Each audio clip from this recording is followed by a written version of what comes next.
Price the lord. ದೇವರ ಅತಿ ಪರಿಶುದ್ಧವಾದಂಥ ನಾಮಕ್ಕೆ ಸ್ತೋತ್ರ ಉಂಟಾಗಲಿ. ನಮ್ಮ ದೇವರು ಒಳ್ಳೆಯವರು, ಒಳ್ಳೆಯದನ್ನೇ ಮಾಡುವವರಿದ್ದಾರೆ. ಪ್ರಿಯರೇ, ದೇವರು ಮಾಡಿರುವಂಥ ಉಪಕಾರವನ್ನು ನಾವು ಎಂದಿಗೂ ಮರೆಯಬಾರದು. ಈ ದಿನದ ವಾಕ್ಯವನ್ನು ನಾವು ನೋಡಿಕೊಳ್ಳೋಣ. ಕೀರ್ತನೆಗಳು 36ನೇ ಅಧ್ಯಾಯ ಅದರ 1ನೇ ವಚನದಲ್ಲಿ ಹೀಗೆ ಬರೆದಿದೆ: ಪಾಪವು ದುಷ್ಟನ ಮನಸ್ಸಿನೊಳಗೆ ನುಡಿಯುತ್ತಿರುವುದರಿಂದ ಅವನ ಕಣ್ಣೆದುರಿಗೆ ದೇವರ ಭಯವೇ ಇಲ್ಲ.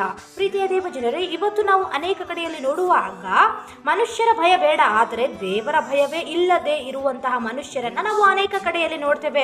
ಅವರೇನ್ ಮಾಡ್ತಾರೆ? ವಿವೇಕ ಮಾರ್ಗವನ್ನ, ಪರಹಿತವನ್ನ ಬಿಟ್ಟಿರುವಂತ ಜನರಾಗಿರ್ತಾರೆ. ಅವರು ಹಾಸಿಗೆಯ ಮೇಲಿರುವಾಗಲೂ ಕೇವಲ ಕೆಟ್ಟದ್ದನ್ನೇ ಯೋಚಿಸುವಂತ ಮನುಷ್ಯರು ಇನ್ನೂ ಈ ಲೋಕದಲ್ಲಿ ಇದ್ದಾರೆ ಪ್ರಿಯರೇ. ಆದರೆ ಪ್ರೀತಿಯ ದೇವಜನರೇ, ಅಂಥವರ ಮೇಲೆ ದೇವರ ಪ್ರೀತಿ ಎಂಥದ್ದೆಂಬುದಾಗಿ ನಾವು ನೋಡುವಾಗ, ದೇವರು ಪಾಪಿಗಳಾಗಿರುವಂತ ನಮ್ಮನ್ನ ಪರಿಶುದ್ಧರಾಗಿರುವುದಕ್ಕೋಸ್ಕರವಾಗಿಯೇ ನಮಗೋಸ್ಕರವಾಗಿ ತನ್ನ ಪ್ರಾಣವನ್ನೇ ತ್ಯಾಗ ಮಾಡಿದನು ಪ್ರಿಯರೇ. ಅಂಥ ಪ್ರೀತಿಯನ್ನು ನಾವು ಎಲ್ಲಿಯೂ ಕೂಡ ಕಾಣಲಿಕ್ಕೆ ಸಾಧ್ಯವಿಲ್ಲ. ಆ ಒಂದು ಪ್ರೀತಿಗಾಗಿ ನಾವೇನು ಮಾಡಬೇಕು? ಪ್ರತಿಯೊಂದು ನಮ್ಮ ಕೆಟ್ಟ ಕಾರ್ಯಗಳನ್ನೆಲ್ಲ ನಾವು ಬಿಟ್ಟು ದೇವರಿಗೆ ನಮ್ಮನ್ನು ನಾವು ಒಪ್ಪಿಸಿಕೊಡುವವರಾಗಬೇಕು ಪ್ರಿಯರೇ. ಈ ವಾಕ್ಯದ ಮುಖಾಂತರವಾಗಿ ದೇವರು ನಿಮ್ಮನ್ನು ಆಶೀರ್ವದಿಸಲಿ, ನಿಮ್ಮೊಂದಿಗಿರಲಿ. ಆಮೇನ್.